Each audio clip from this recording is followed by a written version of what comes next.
Night Terrors by A.R. Eldridge. He awakes in the middle of the night, heart clamoring in his chest. He needs to piss, badly. Shit. He hates going to the bathroom at night. Usually a sane and rational man, childhood fears of monsters in the closet return in these hours to rob him of his reason. Any midnight sojourn through this old terrace house, with its myriad creaks and nameless forms, terrifies him. His wife lays peacefully beside him, her soft auburn hair illuminated by a patch of moonlight as she faces away. She had once suggested, in jest, that the house was haunted. In the light of day, that'd seem funny. He sighs heavily and lifts the quilt off his legs. His feet touch the cold hardwood floor. Where's his dressing gown? In the wash? Damn it. He already feels cold and exposed without it. He pushes open the door and steps out into the hallway. Looking down it now, he sees a maw, black and eager to swallow him up. He takes a few shuffling steps. A man become a child. This is the worst part, he tells himself, right at the beginning, where you can feel whatever it is leering at you from its crevice at the end of the hall. Perhaps tiptoeing forward on scaly feet, long claws outstretched and writhed. Stop it! Stop it right now, he tells himself. There's nothing there. There never has been, never will be. It's an old house. That's all. You always feel this way whenever you get up in the middle of the night. He's halfway down the hall now, and can see the white banister coming up on the right. He grabs one of the knobbly heads and pivots towards the stairs. I will not look back. I will not look back. Once he did that, it would be all over. He'd start scrambling frantically through the house and probably wake her up in the bargain. No, keep your cool. He puts his foot on the first step and exerts some weight. It's fine. No creaks. Then the next step. Then the next. The fourth step lets out a howl and he clenches up. But he's nearly halfway down now. Keep going, buddy. You can do it.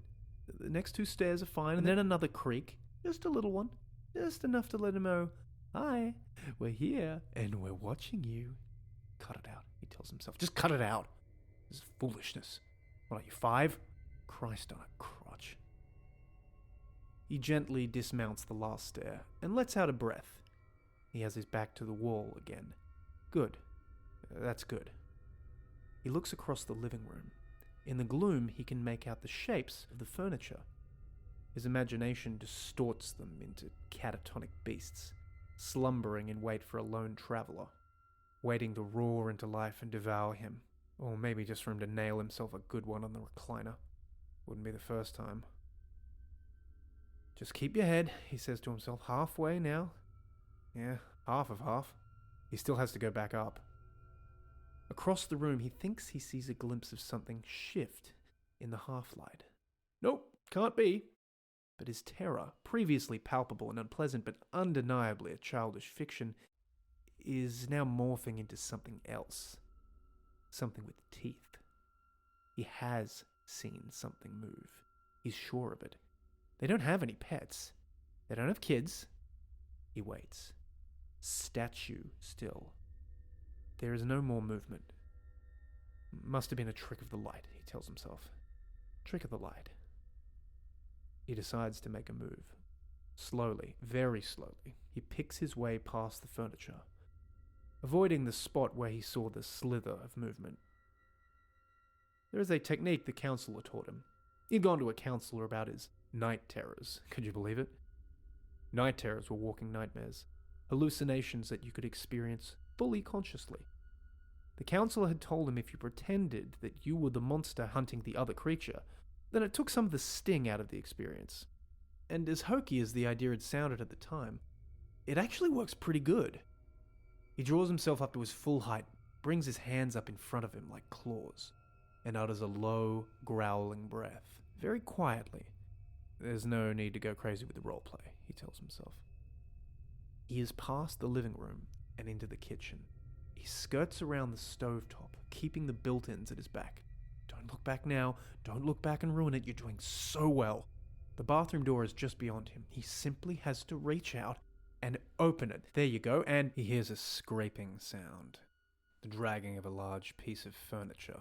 He darts inside and flicks on the light, simultaneously closing the door. He pauses in the halogen glow, feeling like a rabbit who's just heard a fox nearby. He had definitely heard a scraping noise. He should just turn on all the lights and see what's there. But even as he's thinking it, he knows he can't. He sits down on the can and lets the water leak out of him. He looks at his face in the mirror. It's sagging and tired. He takes a deep breath. There can't be anything out there. It's impossible. He must have heard the gate creaking. It's a windy night. Okay, you're going to go out there, chest puffed out, and you're going to face your fears. Exposure therapy. That's what the counselor said. And you can march right out there. Okay? 5. He stands up and puts the toilet lid down. 4. He washes his hands.